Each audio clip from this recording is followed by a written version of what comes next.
झोपड़पट्टी पुनर्वसन जो प्राधिकरण है, उस प्राधिकरण तो खुद में ही इतना बड़ा अड्डा है भ्रष्टाचारियों का, और वहाँ के अधिकारी भी बहुत बड़े भ्रष्टाचारी है। उसका एक जीवंत जो उदाहरण है ये प्रकाशवाड़ी है। प्रकाशवाड़ी में बोगस फोटो पास पे 100 से ज़्यादा लोगों को पात्र किया गया, और पात्र होने के बाद जो रियल टेनेंट थे वो घर के बाहर हो गए, और जो बाहर से आए हुए लोग थे वो घर के अंदर घुस गए। इस तरह से भ्रष्टाचार ये जो किया हुआ ये वैशाली लंबाटे जो उप जिलाधिकारी है, जो पहले माले पे झोपड़पट्टी पुनर्वसन प्राधिकरण में बैठती है, वो 10 से 15 लाख रुपए का रेट लगा के पैसा लेती है और लोगों को पात्र करती है, वो भी बोगस फोटोपास बना के। इस बारे में हमने सतीश लोखंडे को कई बार बोले, कई बार लेटर दिए, हर प्राधिकरण में हर किसी को मिले, उसके बारे में हजारों कंप्लेंट की, लेकिन सुनवाई कुछ भी नहीं हुई। इसके बाद हमने जो है वो हमारे आमदार जो है संतोष बांगर जी, इन्होंने ये विधिमंडल में इस बारे में तारांकित मुद्दा ये अभी उठाया हुआ है, और उसके हम लोग राह देख रहे हैं कि क्या अभी न्याय मिलेगा या नहीं मिलेगा। तो ये मामले को लेके क्या पुलिस कंप्लेंट करने की कोशिश की आपने जो वैशाली जीएम के खिलाफ? और वैशाली लंबाटे के खिलाफ तो हमने पुलिस स्टेशन से लेके ईडी से लेके सीबीआई से लेके हर यंत्रणा में हमने सब कुछ डाला हुआ है। उनके बहुत सारे एविडेंस भी हमने जमा किए हुए हैं, जो कि हमने सीओ लोखंडे के पास ये हमने दिए भी है, लेकिन वो भी मुझे लगता है कि उनके ये भ्रष्टाचार का बहुत बड़ा मुखिया है सतीश लोखंडे जी, ये सीओ है वहाँ के, लेकिन ये भी उसमें मिले हुए हैं। सर आपने कैसे कहा कि अपने एविडेंस है, क्या एविडेंस है? जैसे एविडेंस है तो हमारे साथ कई लोग जो अभी बताएंगे अपने अपने बारे में कि उन्होंने पैसे कैसे मांगे हुए हैं, किस बारे में मांगे हुए हैं, कैसे वो ये करती है। तो वैसे पब्लिक अपनी अपनी खुद की जो है वो बताते जाएंगे। जैसे साड़गांवकर जी है वो अपना भी बता देंगे। अभी मेरा नाम है रघुनाथ दत्ताराम साड़गांवकर। एक्चुअल वैशाली लंबाटे जो है उन्होंने वहाँ पर एक दलाल को अपॉइंट किया हुआ है, तो दलाल का नाम है अजीत पवार। जो कोई आता है उनको पहले एंटरटेनमेंट करती है, वो पेपर्स देखती है, देखने का बहाना करती है, आप आइए इतने दिन में, और ये बाहर इनको खबर मिल जाती है कि भाई एक बकरा आ गया है, इसको हलाल करना है। तो वो हिसाब से वो बकरे को पास जाके पूछ करता है उसको, भाई आप हमारे पास आइए, आपको वहाँ पे नहीं कुछ काम होने वाला है, हम आपको काम करा के देंगे। ये ऐसे करके ये लोग ये सब बोलते हैं ना, 60-60 मिला के यही सब काम कर रहे हैं लोग। तो यही हमारे पास, हमने जैसे नवीन जी ने कहा कि हमारे पास एविडेंस है, हमारे पास इतना पुख्ता एविडेंस है ना कि उनकी ज़रूर एक ना एक दिन कुर्सी हिलने वाली ही है, और उनके ऊपर ताज आएगी इस मामले में। जैसे कि हमारे कलेक्टर आप एमएलए के पास भी गए थे, कंप्लेन ईडी के पास भी गए थे, वहाँ से क्या रिस्पॉन्स है, क्या कुछ कहा? वहाँ से जैसे इनकम टैक्स डिपार्टमेंट है, इन्होंने इंक्वायरी बिठाई हुई है। इनकम टैक्स डिपार्टमेंट, राज्यपाल की खुद की इंक्वायरी बैठी हुई है, तो ऐसे बहुत सारे लोगों की है। लेकिन वो जो मार्क हुए डॉक्यूमेंट्स, तो वो डॉक्यूमेंट सीओ के पास ही गए हुए, सीओ ने वो सचिव के पास दिए हुए। अब एक चोर को बचाने के लिए 10 चोर सब लोग हैं, ये लोग एक दूसरे को बचा रहे। अब आपकी मांगनी क्या है?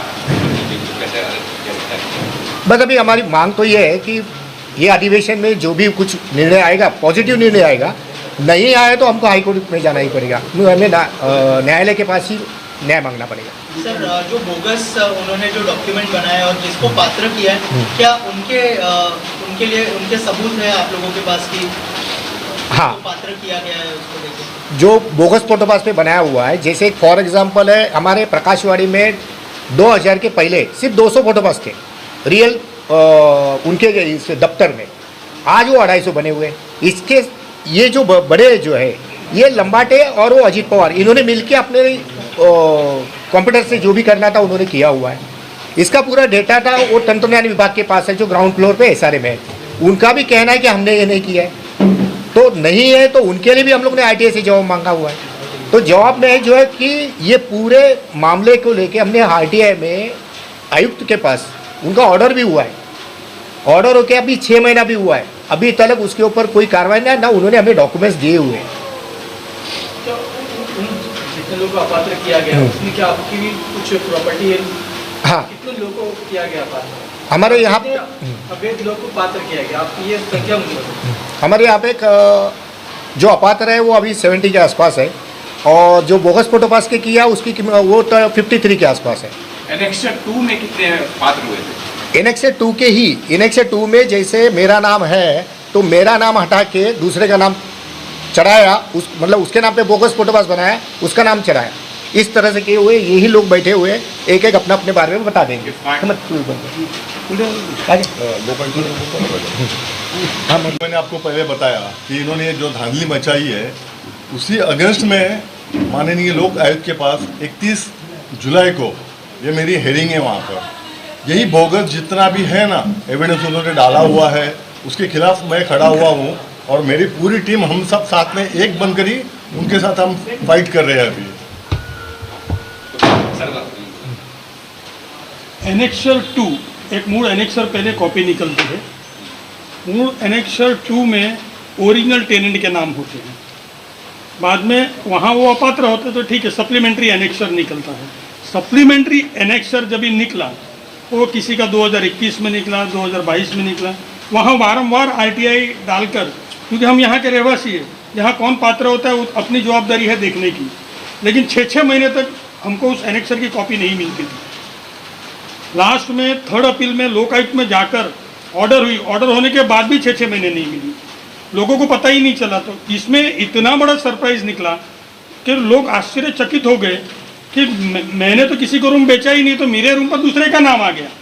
वैसे ही श्री मनमथ शेट्टी जी बैठे, ये मूल एनेक्सर यहाँ के रहवासी, इनके फादर 15 साल से कॉर्पोरेटर थे यहाँ पर, बॉर्न एंड बर्थ यहाँ का है, पासपोर्ट यहाँ का है, लाइट बिल यहाँ का है, इनको पता ही नहीं कि मेरे एनेक्स पर और किसी का नाम आ गया। मतलब ये सक्षम प्राधिकारी 4 इन्होंने कैसे किया और कैसे गोलमाल होता है, वो शायद पीएचडी किया होगा उसमें या कोई अच्छा कोर्स करके आए हो तो वही बता सकते हैं।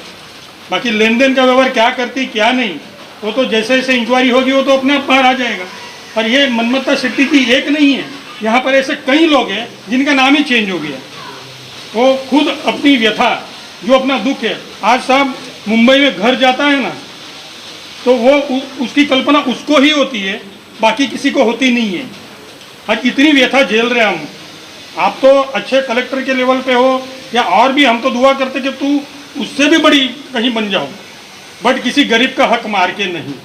ये मेरी विनती है और यही विनती और एक करूँगा मैं इस सरकार से, जो प्रश्न उठा है आज असेंबली में संजय बांगर जी ने जो उठाया इनके नवीन लादे जी की मेहनत से, तो उस प्रश्न पे ऐसी इंक्वायरी बैठे कि अभी गरीब लोग हाई कोर्ट क्या जाएंगे।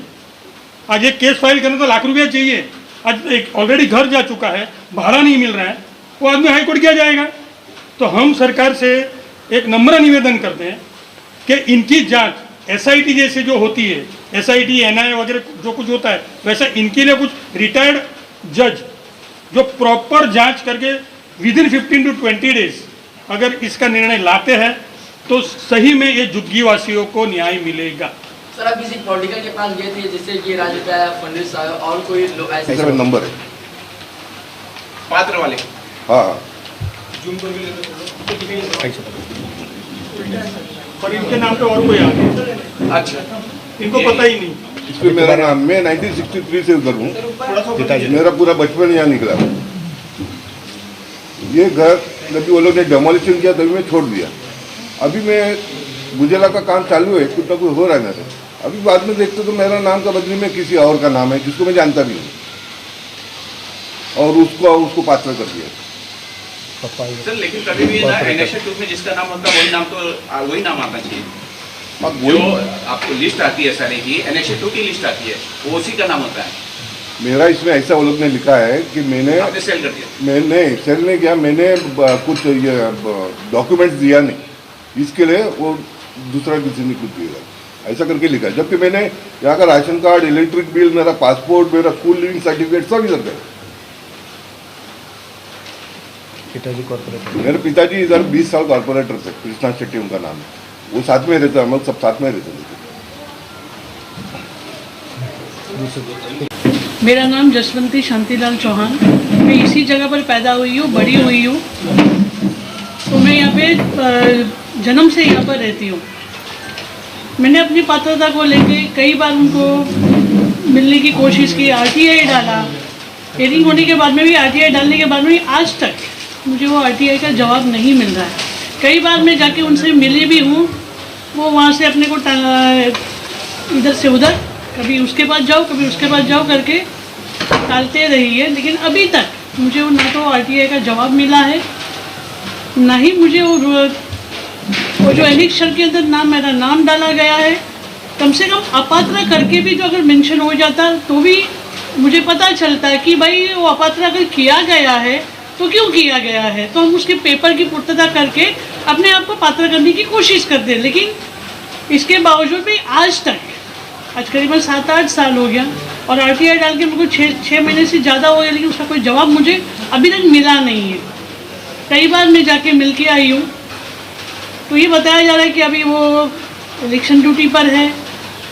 फिर बाद में डिलीवरी के लिए गई है, उसकी जगह पर कोई दूसरा उसका चार्ज ले रहा है। और जिन्होंने चार्ज लिया उनसे भी मेरी बात थी, कोई विद्या करके उनका नाम था। मैंने उनसे भी बात की, उनके क्या बोला कि मुझे 15 दिन का समय दो, मैं आपको आपका रिपोर्ट्स देती हूँ। जो मुझे जानकारी चाहिए थी उसके लिए मैंने उनको लेटर दिया जो मेरे पास था। लेकिन 15 दिन के बाद में मैं जब जा रही हूँ तो बोलता अभी तक मेरे पास चार्ज आया नहीं है, जिस दिन चार्ज आएगा उस दिन हम आपको इन्फॉर्म करेंगे और उस दिन आके आप ले लेना करके। आज उसको भी 6 महीने से ज़्यादा हो चुका है। कई बार मैंने उनको जाके मिलने की कोशिश करी लेकिन मुझे अभी तक उसका कोई जवाब नहीं मिल रहा। मैं सर तभी भी एक जानना चाहूँगा, डेवलपर ओमकार रियल्टर डेवलपर देखा ओमकार ओमकार ठीक है। ओमकार का हिस्ट्री तो अच्छी है नहीं, है, सबसे गंदी हिस्ट्री है। तो उसके बाद भी आपने ओमकार को कैसे दे दिया? नहीं ओमकार तभी 2010 में आया हुआ है ना, 9 में आया हुआ है। तो अभी रिकॉर्ड अभी खराब हुआ तभी अच्छा। हाँ ओमकार की हिस्ट्री तो मलाड से मैं जानता हूँ अच्छी नहीं है। फिर आपने एक भी बार ओमकार का जिक्र नहीं किया कि उसका हाथ हो सकता है इसमें? नहीं ओमकार का भी हाथ है ना इसके अंदर, ओमकार का भी हाथ है क्योंकि उसको ओसी चाहिए थे। 2021 में उसने ओसी लिया और लेके गया, जो कि ये प्राधिकृत मंडल जो बिठाया ना वो इसी चीज़ के लिए ओमकार ने बिठाया था, ये जो एसआरए को लेके। और जिन लोगों का पात्र किया गया उनका अपात्र तो नहीं कह सकते, जिन लोगों का नाम नहीं लेकिन किसी और का नाम डाला गया तो उनका लिस्ट होगा क्या आपके पास जिनका नाम है ना? हमारे पास वो लिस्ट है, 53 लोगों के है। 53 हाँ। बता सकते हैं तो वो लिस्ट में दिखाते और जिन लोगों का नाम ऐड किया गया तो उन लोग से आपने बात की कि उसका नाम तो बेसिकली पात्र में नहीं आना चाहिए लेकिन हो चुका है, तो उन 53 लोगों से आपने कुछ बात किया? नहीं हमने उसके बारे में किसी से बात नहीं किया। हमने डायरेक्ट पुलिस स्टेशन में अर्जी दिया, जैसे मनमत्ता शेट्टी जी है और जो आए हुए हैं उन्होंने पुलिस स्टेशन में अर्जी दी हुई है। सर मेरा नाम अस्मिता पंचाल है, मेरा 49 एज है, यहाँ से ही मैं पैदा हुई, यहाँ ही रहती हूँ मैं सर। पर उन्होंने हमें यानी घर नहीं दिया, नहीं घर का भाड़ा दिया और लिस्ट में हमारा नाम है। प्लस हमने उनको सब यानी लाइट बिल से लेके लिविंग सर्टिफिकेट, स्कूल की सर्टिफिकेट, कॉलेज की सर्टिफिकेट सब दिया है उनको, फिर भी उन्होंने हमारा काम नहीं किया, इतना भाड़ा नहीं दिया। आपका कितने महीने भाड़ा होगा स्टार्ट से एंड तक? स्टार्ट से एंड तक भाड़ा ही नहीं मिला। कितना साल हो गए? 10 साल। और शुरुआत में कितना भाड़ा का बोला था उन्होंने? 13,000 पूरे भाड़े का। ओके। और उससे पहले मतलब जब आपका नाम नहीं आया तो आपने पूछा उनको क्या रीज़न है उसके पीछे, कौन सा डॉक्यूमेंट कम है? जैसे आपने कहा कि सारे डॉक्यूमेंट दिए आपने, वो इन्होंने जो है वो सब जगह करस्पॉन्डिंग की हुई है। जैसे अपर जिलाधिकारी, उप जिलाधिकारी है, वहाँ पे उन्होंने जो 35 अन्वय करके फिर 3 नंबर के फॉर्म होते हैं, जितने फॉर्म भरने थे उतने सब जगह फॉर्म भरे हुए हैं। लेकिन अभी दिक्कत ये है कि ये जो वैशाली लंबाटे जो बैठी हुई है उसको चाहिए 10 से 15-20 लाख के आसपास, मतलब आपकी घर की वैल्यू है 70 लाख, तो आपको उसको 20 लाख रुपया लेके जाने का और काम करके आने का। आपके डॉक्यूमेंट्स हुए तो भी ठीक और नहीं हुए तो भी ठीक। सर इस पर भी मेरा एक क्वेश्चन बचता है कि आज शुरू से जब ये इतनी चीजें हो रही थी, कमेटी चेंज हुई क्या? पहले कमेटी जो स्टार्ट से है वो कमेटी चेंज हुई क्या? हाँ वही कमेटी को डेवलपर ने और एसआरए ने चेंज करके प्राधिकृत मंडल को लाया। कमेटी थी उनकी जिम्मेदारी होती है ना कि हाँ, तो उनको हटाया गया। जो पहली कमेटी होती है, जो कमेटी किस लिए बनती है सर कि ये पात्र होने चाहिए, जो हमारे लोग हैं पात्र होने चाहिए, अपात्र होने चाहिए, उनको घर मिलने चाहिए, इसलिए कमेटी बनती है। प्लस एक वकील नियुक्त होता है, बराबर है, ठीक है। तो वो कमेटी को अभी हटा दिया गया क्या? हाँ वो कमेटी को हटाया गया है। तो उस पर आपने वो ऑब्जेक्शन मतलब कुछ कंप्लेन नहीं किया क्या? वो कमेटी भी शामिल होगी उसके अंदर? पहली जो कमेटी थी वो बिल्डर ने हटाई, उधर आया प्राधिकृत मंडल, फिर प्राधिकृत मंडल ने 2.5 साल में ये सब काम किए, इसके लिए हमने उनको हटा भी दिया। अब यहाँ पे प्राधिकृत अधिकारी है, SRA का प्राधिकृत अधिकारी यहाँ पे नियुक्त अच्छा, किया वो गया। है। हाँ, अभी फिलहाल वो है, तो अभी ये पूरा अंडर कंट्रोल SRA के हाथ में SRA के हाथ में है। अभी कोई चेयरमैन सेक्रेटरी कोई नहीं। और एक बात थी, जैसे अभी प्राधिकृत मंडल आई तो लोगों के जो साइन पहले लिए गए थे ना, वही साइन को उन्होंने अटैच करके वहाँ पे SRA में सबमिशन किया, जिसमें मेरी भी साइन है, जबकि मैंने उनको साइन दिया नहीं है और मुझे पता नहीं है 3 जन कौन है करके। जैसी बात हुई है, घटना घटी है और हमने पुलिस स्टेशन में भी कंप्लेंट की है इस चीज़ की। निवेदक अनुच्छेद जो होता है। उसके अंदर कुछ नहीं हुआ है। मराठी के बेटा आपके पास कोई सबूत है? 15 से 20 लाख रुपए जो मांगे हुए हैं, जो आप यहाँ पे पीछे बैठे हुए हैं, उनका एक अपना इसमें स्टेटमेंट में बता देंगे वो। सर, जो कई बिल्डर हैं जो कि जो है ऐसे फ्रॉड हो रहे हैं, लोगों के साथ आम जनता को लूटा जा रहा है, क्या लगता है जो ऐसे लोग जो ऐसे बिल्डर हैं जो आम जनता को लूट रहे हैं, उन पर कैसी कार्रवाई होनी चाहिए, किस तरह की कार्रवाई होनी चाहिए? पहली बात तो जो एनेक्सर 2 जो लाया हुआ है, वो एनेक्सर 2 लेना ही नहीं चाहिए। झोपड़े के बदले घर, ये नियोजन होना चाहिए, तो भ्रष्टाचार होएगा ही नहीं। जो क्योंकि हमारे पास डॉक्यूमेंट्स है नहीं है कुछ है, वो सब देखने के लिए, फिर उनको पात्र करने के लिए, फिर उसके लिए 2 लाख से लेके 15 लाख 20 लाख तक देने तक, फिर इनका अड्डा ही बन गया उसी वजह से। जो महाराष्ट्र शासन ने ये शासन निर्णय जो लाया हुआ है, उसको ही क्लोज कर दो कि एनेक्सर बनाओ ही मत, झोपड़े के बदले फ्लैट, बस यहाँ पे वो भ्रष्टाचार का सब अड्डा ही बंद हो जाएगा। अविनाश पांचाल है, मैं यहाँ ही रहता हूँ, यहाँ ही पैदा हुआ, यहाँ ही उम्र है। अभी ये मेरा भाई का फोटो पास है, अभी उनका एनेक्सर है। मेरे भाई को 2013 में पात्र किया था, अभी लंबा टाइम मैडम ने अपात्र किया। वजह उनको हमने पूछा, माहिती दे के डाल काय की लापात्र क्या, डॉक्यूमेंट क्या है? 2005 फोटो पास बोले तो झोपड़पट्टी विनोज है, ये तो तुम्हारा गवर्नमेंट ने दिया, इसमें तुम्हारा झोपड़ा था, इसके ऊपर ही घर मिलना मांगते हैं, तो अभी तक घर नहीं मिला, ना भाड़ा मिला। तुमसे मांगने जा रहे तो पैसे मांग रहे, जो हमारा घर है, हमारा झोपड़ा है, हमारा डॉक्यूमेंट है, पेपर है, तो काय का कर देना। हमको पात्र करने का रीजन क्या है? अगर हमको पात्र किया तो ये फोटो पास क्यों दिया हमने? ये बोकस तो नहीं, आप चेक कर सकते इधर भी लेके जाके। बाकी लोग ने बोकस फोटो पास किया, उनको घर मिल गया, सब कुछ मिल गया। आज हम गरीब आदमी हैं, कि भाग दौड़ नहीं कर सकते, इसके लिए हमको घर भी नहीं और भाड़ा भी नहीं और कुछ ही नहीं। जो पैसे की मांग किया जा रहा है, कितना मांगेंगे? 8 लाख दो, 10 लाख दो, जैसा आदमी के वजन के ऊपर है। कौन क्या करता है, बोले तुम ऑफिस में काम पे दो 15 लाख रुपया दो, अरे मैं रिक्शा चलाता हूँ तो बोला 8 लाख रुपया दो, अरे 8,000 नहीं, मेरे 8 लाख रुपया कहाँ से दो?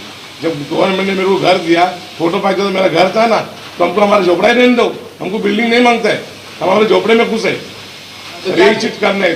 तो अब क्या इस मुद्दे को लेकर महाराष्ट्र सरकार को जो है अपने अभी महाराष्ट्र को हमारे में सब लेटर वगैरह सब दे दिए, तो अभी आपके वजह से कुछ अगर होता है तो गरीबों को घर मिल जाए तो बहुत अच्छा है।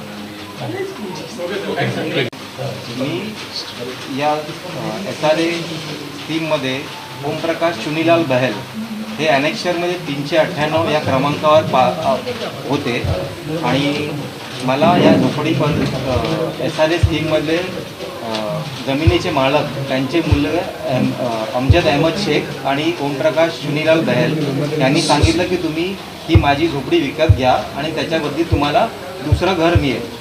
तर मी त्यांच्यावर विश्वास ठेवून हे घर घेतलं आणि त्याच्यानंतर आता या वेळेला जवळ 10-12 वर्ष पूर्ण झाली आणि आता माझ्या असं माहितीमध्ये आलं आहे की ही सदर झोपडी एक तिसऱ्या व्यक्तीच्या नावावर झाली आहे आणि त्या झोपडी विकण्याचं आणि त्याचे व्यवहार करण्याबद्दल ते जागेचे जे मूळ मालक होते ओमप्रकाश चुनीलाल बहल यांना देखील याबद्दल काहीच कल्पना नाही आहे.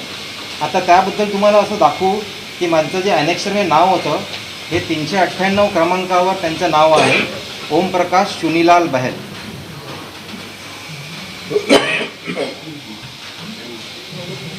आता जे सप्लिमेंटरी ॲनेक्शर आलेलं आहे त्यामध्ये ओमप्रकाश चुनीलाल बहल यांच्याऐवजी एक तिसऱ्या व्यक्तीचं नाव आलेलं आहे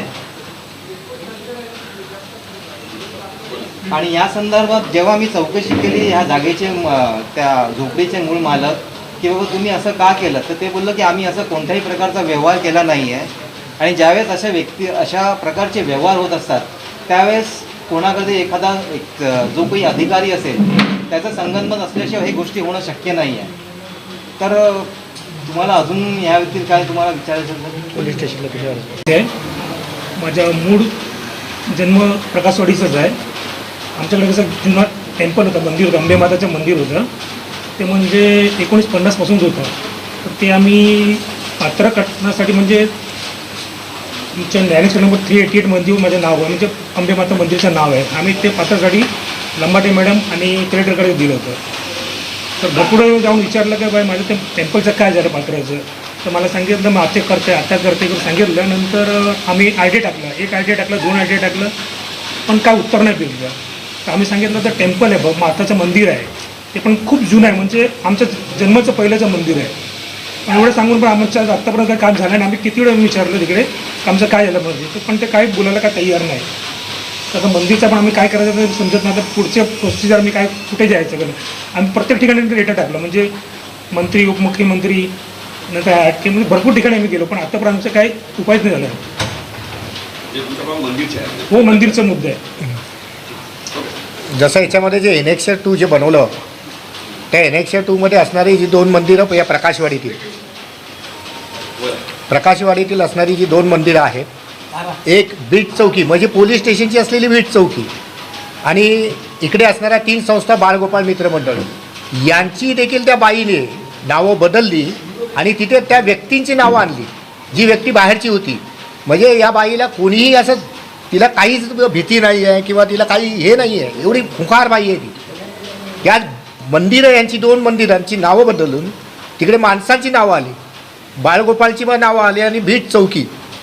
याबाबत देखील आम्ही तशा तक्रारी केलेल्या आहेत. आता त्याचे बघू या अधिवेशनामध्ये काय होते. आठवले साहेबांकडे मी हा मुद्दा मांडला होता, त्यांच्याकडे रेग्युलर 2-3 वेळा मी मुद्दा तसा ठेवलेला आहे, पण त्यांनी देखील सीओनशी बोलले, सीओना वगैरे सांगितलेलं आहे. आता बघू, जसं आता आमचा एकच आहे मुद्दा की आत्ता कमीत कमी आम्हाला न्याय मिळावा, म्हणून जर विधिमंडळाचा जर हा प्रश्न क्लिअर झाला तर खूप बरं होईल. पुढचं मग आम्हाला उच्च न्यायालयात जावं लागेल, दाद मागावी लागेल. मध्ये आंदोलन धरण्याचं चालू आहे, पण अखेरला वगैरे एवढी करस्पॉन्डिंग, एवढे एव्हिडन्स आहे, सगळ्या गोष्टी आहेत, तर उच्च न्यायालयात हे करेल. मेरा नाम आजम शेख है. मेरा एक्चुअली है मीठा नदी केस है, यहाँ का नहीं है, मीठा नदी का केस है. मेरा एक्चुअली 2017 में, नवंबर 2017 में रूम कटिंग कर चुके हैं और घर मेरे को अभी तक नहीं मिला है, जबकि मेरे पास सब प्रूफ है.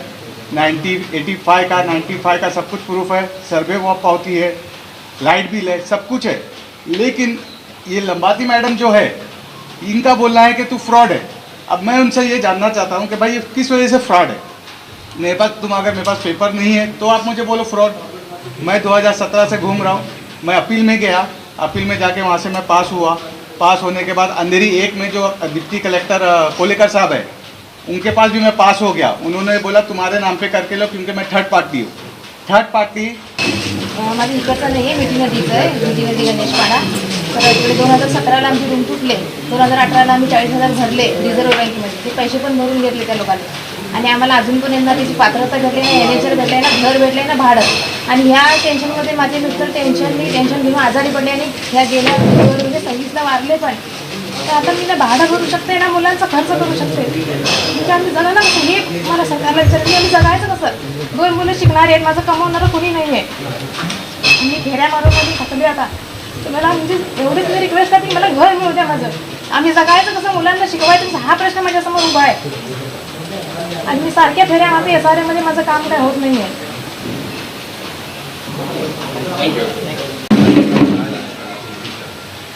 सबसे पहले तो ये जो वैशाली लंबाटे है, इसके 3 साल पूरे हो चुके हैं. इसको 2 साल तो बढ़ा के दिया, तो ये भी जो बढ़ा के दिए पहले इसको भगाओ. सरकार से पहली मांगी है, ऐसी भ्रष्ट जो लेडी है ये हमने कभी देखी नहीं. पहले इनको निकालो. और दूसरा ऐसा है कि जो प्रकाशवाड़ी में जो धांधली मची है, उसके ऊपर ध्यान केंद्रित करके ये लोगों को न्याय मिले और लोग अपने अपने घर में आए.